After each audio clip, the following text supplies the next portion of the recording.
Ganito kami araw-araw pag magluto. Ang ingay ni Missy. Tuwing ako'y magluto ng kanilang pagkain, grabe, sobrang gutom na talaga daw sila. Kakaloka to si Missy. Missy! Ay, Diyos ko, Mio.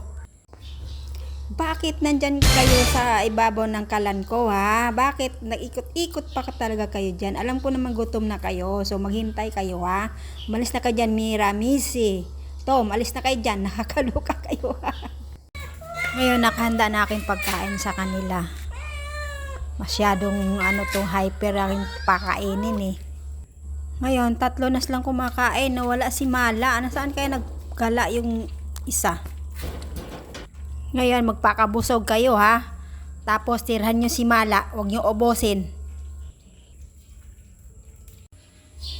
Play na sila pagkatapos lang kumain dahil sila ay busog. Sobra. Hay, nako.